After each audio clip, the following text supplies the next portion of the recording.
Life line heart institute, നാടിന് നല്ല ഹൃദയം.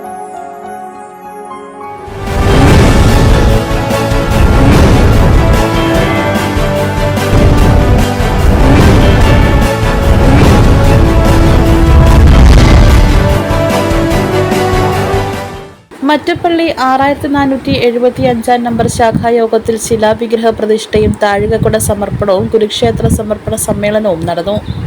ശിവഗിരി മഠം ശ്രീമദ് ദിവ്യാനന്ദഗിരി സ്വാമികളുടെയും ക്ഷേത്രതന്ത്രി അഡ്വക്കേറ്റ് പെരിങ്ങനാട് രതീഷ് ശശി അവர்களுടെയും മുഖ്യ കാർമ്മികത്വത്തിൽ ശിലാവിഗ്രഹ പ്രതിഷ്ഠ നടന്നു. തുടർന്ന് താഴികക്കുടത്തിന് പ്രതിഷ്ഠ, അഭിഷേകാദികൾ, പരികലശാഭിഷേകം, ബ്രഹ്മകലശം എഴുന്നള്ളിക്കൽ, ബ്രഹ്മകലശാഭിഷേകം, മഹാഗുരുപൂജ, മംഗളാരതി എന്നിവ ക്ഷേത്രത്തിൽ നടന്നു. അതിനുശേഷം നടന്ന കുരുക്ഷേത്ര സമർപ്പണ സമ്മേളനത്തിൽ ശാഖാ പ്രസിഡന്റ് നിഖിൽ രാജ് നടരാജൻ അധ്യക്ഷനായിരുന്നു. ശാഖാ സെക്രട്ടറി കെ ഉദയഭാനു സ്വാഗതം പറഞ്ഞു. Pandalam SNDP union secretary doctor AV Anantharaj നിലവിളക്ക് കൊളുത്തി ഉദ്ഘാടനം ചെയ്തു. അതിതീവ്ര മഴ പ്രവചിച്ചിരുന്ന ദിവസങ്ങളിൽ പ്രതിഷ്ഠയ്ക്കായി പ്രകൃതി അരങ്ങൊരുക്കിയെന്ന് അദ്ദേഹം പറഞ്ഞു. കുട്ടികളിലും യുവജനങ്ങളിലും ഈ കാലഘട്ടത്തിൽ അമിതമായി പടർന്നു പിടിക്കുന്ന ലഹരി ഉപയോഗം എന്ന സാമൂഹിക വിപത്ത് തടയുന്നതിൽ ശ്രീനാരായണ പ്രസ്ഥാനങ്ങൾക്ക് വലിയ പങ്കുവഹിക്കാനാകുമെന്നും അദ്ദേഹം കൂട്ടിച്ചേർത്തു. ശിവഗിരി മഠം ശ്രീമദ് ദിവ്യാനന്ദഗിരി സ്വാമികൾ മുഖ്യപ്രഭാഷണം നടത്തി. SNDP Pandalam union vice president TK Vasavan, Pandalam union കൗൺസിലർമാരായ Udayan Pattoor, Suresh Mudiyoorkonam, S Adarsh, Anil, S Pushpangadan, SN trust board അംഗം V സോമനാഥൻ, യൂണിയൻ വനിതാ സംഘം ആക്ടിംഗ് പ്രസിഡന്റ് വിമല രവീന്ദ്രൻ, വനിതാ സംഘം secretary Suma Vimal, union youth movement convener Nithin Raj, union youth movement chairman Akhil P Devan തുടങ്ങിയവർ ആശംസകൾ നേർന്നു. മറ്റപ്പള്ളിയിലെ ജനങ്ങളുടെ ഐക്യം മലയിടിച്ച് നിരത്തുന്നതിനെതിരെ നടന്ന സമരത്തിലൂടെ കേരളം കണ്ടതാണ്.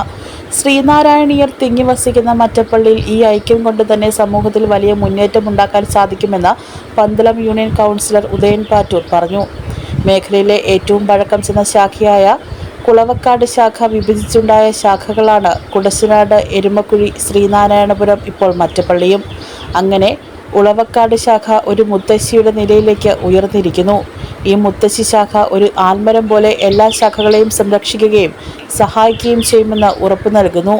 വൈസ് പ്രസിഡന്റ് രഞ്ജിത്ത് P കൃതജ്ഞത പറഞ്ഞു. തുടർന്ന് പ്രസാദമുട്ട് വൈകിട്ട് 6:30 ദീപാരാധന, വർണ്ണവിസ്മയം, രാത്രി 7 മുതൽ ഹരിപ്പാട് ശ്രീരാധേയം ഭജൻസിന്റെ നാമജപലഹരി എന്നിവ വേദിയിൽ നടന്നു. ചതയദിനത്തിൽ ഗുരുപുഷ്പാഞ്ജലി, ഗുരുപൂജ, ഗുരു ഭാഗവത പാരായണം, ദീപാരാധന എന്നീ ചടങ്ങുകൾ ക്ഷേത്രത്തിൽ നടന്നു. News bureau, Pathanamthitta. യൂത്തിന്റെ മനസ്സറിഞ്ഞ് വസ്ത്രങ്ങൾ ഒരുക്കുന്ന ചാരുമൂട്ടിലെ 999 ബ്ലെൻഡ് ഫാഷനിൽ നിന്നും 2000 രൂപയ്ക്കോ അതിനു മുകളിലോ പർച്ചേസ് ചെയ്യുന്നവരിൽ നിന്നും നറുക്കെടുപ്പിലൂടെ തിരഞ്ഞെടുക്കുന്നവർക്ക് നേടാം 50,000 രൂപ വില വരുന്ന സ്വർണം സമ്മാനമായി. ഈ അത്യുഗ്രൻ ഓഫർ ഓഗസ്റ്റ് 5 മുതൽ സെപ്റ്റംബർ 20 വരെ മാത്രം. ഏവർക്കും ശ്രീവത്സം സിൽക്സിന്റെയും 999 ബ്ലെൻഡ് ഫാഷന്റെയും ഹൃദ്യമായ ഓണാശംസകൾ.